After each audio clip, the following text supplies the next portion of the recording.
ಈ ಏರಿಯಾ ಹೆಸರು ವಿಟಸಂದ್ರ ಅಂತ. ಈ ಏರಿಯಲ್ಲಿ ತುಂಬ ಪ್ರಾಬ್ಲಮ್ಸ್ ಇದ್ದಾವೆ. ಈ ಥರ ಕಸದ್ದು, ಬೆಂಕಿ ಹಚ್ಚೋದು, ಸ್ಮೋಕು, ಮತ್ತು ವಾಟರ್ ಪ್ರಾಬ್ಲಮ್ಮು, ಸ್ಯಾನಿಟ್ರಿ ಪ್ರಾಬ್ಲಮ್ಮು ಎಲ್ಲ ಇದೆ. ಬಟ್ ಯಾವ ಅಧಿಕಾರಿನೂ ಈ ಏರಿಯಾ ಬರೋದಾಗಲಿ ನೋಡೋದಾಗಲಿ, ಇಷ್ಟು ಮನೆ ಇದೆ, ಬರಬೇಕಲ್ವ ಅಧಿಕಾರಿಗಳಂದಮೇಲೆ ಬರಬೇಕು, ನೋಡಬೇಕು, ಪ್ರಾಬ್ಲಮ್ಸ್ ಕ್ಲಿಯರ್ ಮಾಡಬೇಕು. ಯಾರೂ ಬರ್ತಿಲ್ಲ, ಯಾರು ಏನು. 1-2 ಇಯರ್ಸಿಂದ ಆಗ್ತಿದ್ದಾರೆ ಸರ್. ಯಾರು ಅಂತ ಗೊತ್ತಿಲ್ಲ. ನೈಟಲ್ಲಿ ಟ್ರಕ್ಸ್ ಬರೋದು ನೋಡ್ತೀವಿ, ಬೆಂಕಿ ಹಚ್ಚೋದು ನೋಡ್ತಿದ್ದೀವಿ. ಯಾವ ಥರ ಕಸಗಳೆಲ್ಲ ತಂದಾಕ್ತಾರೆ ಅಂದರೆ ಹೋಟೆಲ್ಸ್ದು, ಮೆಡಿಕಲ್ದು ಏನೇನು ವೇಸ್ಟ್ ಇರುತ್ತೋ ಅದೆಲ್ಲ. ಕಸ ಅಂದರೆ ಇನ್ನೆಲ್ಲಾನು ಬರುತ್ತಲ್ವಾ? ಯಾವ ಕಡೆಯಿಂದ ಬರ್ತಿದೆ ಏನು ಗೊತ್ತಿಲ್ಲ ಸರ್. ಹೌದು, ಮಕ್ಕಳು, ವಯಸ್ಸಾದವರು, ವಯಸ್ಸಾದವರಾದರೂ ಅವ್ರ ಪ್ರಾಬ್ಲಮ್ ಏನು ಅಂತ ಹೇಳ್ತಾರೆ. ಚಿಕ್ಕ ಮಕ್ಕಳು ಅವ್ರ ಪ್ರಾಬ್ಲಮ್ ಹೇಳೋಕ್ಕಾಗಲ್ವಲ್ಲ. ಅವ್ರು ಒಳಗಡೆನೆ ಸಫರ್ ಆಗೋದು, ಡೈಲಿ ಹಾಸ್ಪಿಟಲ್ಸ್ಗೆ ಹೋಗೋದು, ಈ ಥರ ಪ್ರಾಬ್ಲಮ್ಸ್ ಎಲ್ಲ ಇದೆ. ಹೌದು, ಹಾಂ ಇದೆ. ಕರೋನಾ ಬಂದಾಗಿಂದ ಅದೆಲ್ಲ ಇನ್ನೂ ಜಾಸ್ತಿನೇ ಆಗಿದೆ. ಈಗ ಹೆಲ್ತಿ ಆಗಿರೋರೆ ಹಾರ್ಟ್ ಪ್ರಾಬ್ಲಮ್ಮು, ಎಲ್ಲ ಥರ ಇಶ್ಯೂಸ್ ಇದೆ. ಈ ಥರ ಹೊಗೆ ಬರೋದ್ರಿಂದ, ಪೊಲ್ಯೂಷನ್ ಆಗೋದ್ರಿಂದ ಇನ್ನೂ ಹೆಲ್ತ್ ಇಶ್ಯೂಸ್ ಜಾಸ್ತಿ ಆಗ್ತಿದೆ. ಹೌದು, ಊರೆಲ್ಲ ಹೊಗೆ ಆವರಿಸ್ಕೊಂಡಿರುತ್ತೆ ಅಂತ ಹೇಳ್ತಾ ಇದ್ರು. ಹೌದು ಸರ್. ಎಷ್ಟು ಮನೆಗಳಿದಾವೆ ಅಕ್ಕಪಕ್ಕ ಸುತ್ತಮುತ್ತ? ಅರೌಂಡ್ 200 to 250 ಇರುತ್ತೆ. ಈ ಲೇಔಟು ಅಂದರೆ ಬೋರ್ಗಳಿಗೆಲ್ಲ ನೀರು ಇದೆ, ಪೊಲ್ಯೂಷನ್ ಆಗಿದೆ. ಪೊಲ್ಯೂಷನ್ ಆಗಿದೆ, ಸ್ಮೆಲ್ ಬರುತ್ತೆ, ಕುಡಿಲಿಕ್ಕೂ ಆಗಲ್ಲ, ಯೂಸ್ ಮಾಡ್ಲಿಕ್ಕೂ ಆಗಲ್ಲ ಸರ್. ಎಲ್ಲರೂ ಟ್ಯಾಂಕರ್ ಯೂಸ್ ಮಾಡೋದೆ. ಈಗ ಅಧಿಕಾರಿಗಳಿಗೆ ಮತ್ತು ಜನಪ್ರತಿನಿಧಿಗಳಿಗೆ ಏನು ಕೇಳ್ಕೊತೀರಿ ನೀವು? ನಮಗೇನಾದರೂ ಹೆಲ್ಪ್ ಮಾಡಿ, ಈ ಏರಿಯಾನ ಒಂದು ಸ್ವಲ್ಪ ಇಂಪ್ರೂವ್ ಮಾಡಿ ಅಂತ ಕೇಳ್ಕೊಳ್ತಿದ್ದೀವಿ. ನಮಗೆ ಬರ್ತಿರೋದು ಫುಲ್ಲು ಹಾರ್ಡ್ ವಾಟರ್ ಮತ್ತು ಹಾಳಾಗಿರೋ ವಾಟರೇ. ನಮ್ಮ ಅಣ್ಣ ಅವರೇ ಬೋರ್ ಹಾಕೊಂಡಿದ್ದಾರೆ. ಬೋರಲ್ಲಿ ಫುಲ್ಲು ನೊರೆ ಮತ್ತು ಸ್ಮೆಲ್ಲು. ಅದು ವಾಟರ್ ಕ್ವಾಲಿಟಿ ಅಂತೂ ಇಲ್ಲ, ಏರ್ ಕ್ವಾಲಿಟಿನೂ ನೀವು ನೋಡ್ಬೋದು, ಇಲ್ಲ air quality. And more over ನನಗೊಂದು 1.5 ವರ್ಷ ಮಗು ಇದ್ದಾನೆ. ಅವನಿಗೆ ಯಾವಾಗ್ಲೂ ಕೋಲ್ಡು, ತಿಂಗ್ಳಿಗೆ ಒಂದು ಸತಿ ಕೋಲ್ಡ್ ಆಗ್ತಾನೆ ಇರುತ್ತೆ. ಮನೇಲೇ ನೆಬ್ಯುಲೇಷನ್ ಕೊಂಡ್ಕೊಂಡಿದ್ದೀವಿ, ಹಂಗೆ ಹೋಗ್ತಿದ್ದೆ ಪರಿಸ್ಥಿತಿ. Cold Khufu already health issues ಇರೋರು ಇನ್ನೂ ಸಿವಿಯರಾಗಿ ಹೆಲ್ತ್ ಇಶ್ಯೂಸ್ ಆಗ್ತಾನೆ ಇದ್ದಾರೆ.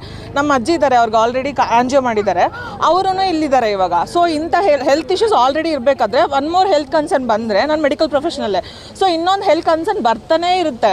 ಸೊ ಇದಕ್ಕೆ ಇದು ಒಳ್ಳೆ ಎನ್ವಿರಾನ್ಮೆಂಟ್ ಅಲ್ಲ. ಆ್ಯಂಡ್ ಕಸ ಗಾಡಿ ಮೇನ್ ಕನ್ಸರ್ನು ಇವಾಗ ಕಿಚನ್ ವೇಸ್ಟು ಮತ್ತು ಮಕ್ಕಳಿರೋ ಮನೇಲಿ ಡೈಪರ್ ವೇಸ್ಟ್ ಅದೆಲ್ಲ ಇದ್ದೇ ಇರುತ್ತೆ. ಸೊ ಆ ಥರ ಇರಬೇಕಾದ್ರೆ ಅದನ್ನ ಹೆಂಗೆ ಮನೇಲಿ ನಾವು ಒಂದು ದಿವಸ ಮೇಲೆ ಇಟ್ಕೊಳ್ಳೋಕ್ಕಾಗುತ್ತೆ? ಪ್ರತಿದಿನ ಬಂದರೆ ಕಸ ಎಲ್ಲ ಡಿಸ್ಪೋಸ್ ಮಾಡ್ಬೋದು. ಇಲ್ಲ ಅನ್ನೋ ಪರಿಸ್ಥಿತಿಗೆ ನಾವು ಮನೇಲೇ ಇಟ್ಕೊತೀವಿ. ಆ್ಯಂಡ್ ಅಲ್ಲೂ ಸೊಳ್ಳೆ, ಅದು ಇದು ಡೆಂಗು ಬಂದೇ ಬರುತ್ತೆ. ಒಂದಲ್ಲ ಎರಡಲ್ಲ, ತುಂಬ ಸಮಸ್ಯೆ ಇದೆ ಆ್ಯಕ್ಚುಲಿ. ಸೊ ಇದರಲ್ಲಿ ಲಿಸ್ಟ್ ಮಾಡಿದ್ವಿ. ಸೊ ಇದು ಆಲ್ಮೋಸ್ಟ್ ನಾವು ಇಲ್ಲಿ ಬಂದು 1.5 year ಆಗಿದೆ.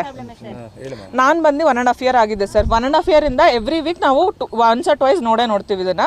ಹೊಗೆ ಇದ್ದೇ ಇರುತ್ತೆ. ಇದು ಹೌದು ಹೌದು. ಇಲ್ಲ ಸರ್, ನಾವು ಯಾರೂ ನೋಡಿಲ್ಲ ಹಾಗೆ ಮಾತಾಡಿರೋದು. ಕಂಪ್ಲೇಂಟ್ ಮಾಡಿದ್ದಾರೆ, ಏರಿಯಾ ಕಡೆಯಿಂದ ಮಾಡಿದ್ದಾರೆ, ನಮ್ಮ ಅಣ್ಣ ಮಾಡಿದ್ದಾರೆ, ಮುರುಗಣ್ಣ ಮಾಡಿದ್ದಾರೆ. ಸರ್ ನಾನು ನಿನ್ನೆ ಇದು ಕಾಲ್ ಮಾಡಿ ವಯಸ್ಸೆಲ್ಲ ಕಾಲ್ ಮಾಡಿದ್ದೆ. ನನ್ನ ನೈಟ್ ಅರೌಂಡ್ 10:30ಗೆ ಬಂದು ನೋಡ್ಕೊಂಡು ವಿಡಿಯೋ ಮಾಡ್ಕೊಂಡು ಹೋಗಿದ್ದಾರೆ. ಪಂಚಾಯತ್ಗೆ ಇನ್ಫಾರ್ಮ್ ಮಾಡಿ ಅಂತ ಹೇಳಿದ್ದಾರೆ, ಪ್ರಾಸೆಸ್ ಮಾಡ್ತಿದ್ದಾರೆ. ಅಲ್ಲ, ನೀವೀಗ ಮನೆಯೆಲ್ಲ ಕೊಂಡ್ಕೊಂಡ್ರಿ, ಇಲ್ಲಿ ಆರಾಮಾಗಿರುತ್ತೆ, ಒಂದು ಒಳ್ಳೆ ವಾತಾವರಣ ಇರುತ್ತೆ ಅಂತ. ಆಬ್ವಿಯಸ್ಲಿ ಸರ್, ಅಷ್ಟು ಲಕ್ಷ ಖರ್ಚು ಮಾಡಿ ತೊಗೊಂಡಿರೋದು ಚೆನ್ನಾಗಿರ್ಬೇಕಂತಲೇ ತೊಗೊಂಡಿರ್ತೀವಿ. ಬಂದ್ಬಿಟ್ಟು ಹಿಂಗೆ ಇದೆಲ್ಲ ಪ್ರಾಬ್ಲಮ್ಸ್ ಫೇಸ್ ಮಾಡ್ತಿದ್ದೀವಿ ಅಂದರೆ ನಮಗೆ ಕಷ್ಟನೇ ಅಲ್ವಾ? ಹಂಗೆ ಇದೆ ಸರ್. ನಿನ್ನೆಯಿಂದ ನಾವು ಹಂಗೆ ಮಾಡ್ತಿದ್ದೀವಿ. ಆಲ್ಮೋಸ್ಟ್ ಯಾವಾಗೆಲ್ಲ ಉರಿಸ್ತಿದ್ದಾರೋ ಅವಾಗೆಲ್ಲ ಬಾಗ್ಲಾಕೊಂಡೇ ಇದ್ದೀವಿ. ಆಬ್ವಿಯಸ್ಲಿ ಅದು ನಡೀತಾನೆ ಇದೆ ಅಲ್ಲ. ಬಾಗ್ಲಾಕೊಂಡಿದ್ದೀವಿ ಅಷ್ಟೇ. ನನ್ನ ಮಗ ಹಂಗೆ ಇದ್ದಾನೆ. ಎವ್ರಿ ಮಂತಲ್ಲಿ 2 or 3 ನಾನು ಹಾಸ್ಪಿಟಲ್ ಕರ್ಕೊಂಡು ಹೋಗ್ತಾನೆ ಇದ್ದೀನಿ ನಾನು. ಹೊಗೆ ಸಮಸ್ಯೆಯಿಂದಾನೆ sir. Obviously respiratory tract, obviously ಈ ಥರದ್ದು ಉಸಿರಾಡಿದ್ರೆ ಬಂದೇ ಬರುತ್ತಲ್ವಾ? ಸರ್ ಫಸ್ಟ್ ಇದು ಕ್ಲಿಯರ್ ಮಾಡಬೇಕಾಗತ್ತೆ ಸರ್. ಫಸ್ಟ್ ಕ್ಲಿಯರ್ ಮಾಡಿ ಇದು ಕಸ ಇಲ್ಲಿ ಹಾಕೋದನ್ನ ಫಸ್ಟ್ ಪ್ರಿವೆಂಟ್ ಮಾಡಬೇಕಾಗತ್ತೆ, ಫಸ್ಟ್ ಥಿಂಗ್. ಸೆಕೆಂಡ್ ಥಿಂಗ್ ಬಂದುಬಿಟ್ಟು ಏರ್ ಕ್ವಾಲಿಟಿ ಮೇಂಟೈನ್ ಮಾಡೋದು ನಮ್ಮದು ಕಾಮನ್ ಪೀಪಲ್ ಮ್ಯಾನರ್ಸ್ ಆಗುತ್ತೆ, ಅದನ್ನು ಮೇಂಟೈನ್ ಮಾಡಬೇಕಾಗತ್ತೆ. ಕಸ every day sir, every day morning ಒಂದು ಅಟ್ಲೀಸ್ಟ್ ಒಂದು 8 to 9 ಆ ಟೈಮಿಗೆ ಬಂದರೆ ವರ್ಕ್ಗೆ ಹೋಗೋರು ಅದಕ್ಕೆ ಮುಂಚೆ ಬಂದು ಅದನ್ನು ಕಸ ಹಾಕ್ತಾರೆ. ಸೊ ದಟ್ ಎನ್ವಿರಾನ್ಮೆಂಟ್ ನಾವು ಇರೋ ಕಡೆ ಕ್ಲೀನಾಗಿ ಇಟ್ಕೋಬೋದು ಸರ್. ನಿನ್ನೆ ಈವ್ನಿಂಗ್ ಅರೌಂಡ್ 6:30 ಹಾಸ್ಪಿಟ್ಲ್ಗೆ ಹೋಗ್ತಿದ್ವಿ, ಮಗುಗೆ ಮೈ ಹುಷಾರಿಲ್ಲ ಅಂತ. ಬೆಂಕಿ ಹಚ್ಚಿದ್ದಾರೆ. ಲಿಟ್ರಲಿ ಹೆಂಗೆ ಅಂದರೆ ಒಳ್ಳೆ ಜೋರಾಗಿ ಬೆಂಕಿ ಉರಿತಿದೆ, ಅದರಲ್ಲಿಂದ ಸ್ಮೋಕ್ ಬರೋಕ್ಕೆ ಸ್ಟಾರ್ಟ್ ಆಗಿದೆ. ಅದೊಂದು 11-11:30ಗೆ ಇಡೀ ಏರಿಯಾ ಕವರ್ ಆಗಿದೆ. ನಮ್ಮ ಕೈಲಿ ಬ್ರೀತ್ ಮಾಡೋಕ್ಕಾಗ್ತಿಲ್ಲ. ನಮ್ಮ ಮನೆಯಲ್ಲೂ ಪ್ರೆಗ್ನೆಂಟ್ ಲೇಡೀಸ್ ಇದ್ದಾರೆ, ನನ್ನ sister pregnant lady. And more over ಇವರಲ್ಲಿ ಮಗು ಸ್ವಲ್ಪ ಹೆಲ್ತ್ ಇಶ್ಯೂಸ್ ಇದ್ದಾವೆ. ಉಸಿರಾಡೋಕ್ಕೆ ತೀರಾ ತೊಂದರೆ ಆಗುತ್ತೆ. ಇವಾಗ ವೀಕ್ಲಿ 2 ಅಂದರೆ ಆಲ್ಮೋಸ್ಟ್ ಒಂದು 2 ದಿನ ಅದು ಸ್ಮೋಕ್ ಸ್ಮೆಲ್ ಇಲ್ಲೇ ಪ್ರೊಟೆಕ್ಟ್ ಆಗ್ತಾನೇ ಇರುತ್ತೆ. ಆ್ಯಂಡ್ ನೀರು ಪ್ರಾಬ್ಲಮ್ಮು ನಿಜ ತೀರಾ ಕಷ್ಟ. ನೀರಲ್ಲಿ ನಾವು ಬೋರ್ವೆಲ್ ನಮ್ಮ ಓನ್ ಅಮೌಂಟ್ ಹಾಕಿ ನಾವು ಸ್ಪೆಂಡ್ ಮಾಡಿ ಹಾಕಿದ್ರೂ ಸಹ ನೀರಲ್ಲಿ ಒಂಥರ ಸ್ಮೆಲ್ ಬರುತ್ತೆ, ನಾವು ಯೂಸ್ ಮಾಡೋಕ್ಕಾಗ್ತಾಯಿಲ್ಲ ನೀರನ್ನ. ಆ್ಯಂಡ್ ಕಸ ಗಾಡಿ ಬರ್ತಾರೆ 3 ದಿನಕ್ಕೆ ಒಂದ್ಸತಿ 4 ದಿನಕ್ಕೆ ಒಂದ್ಸತಿ ಬರ್ತಾರೆ.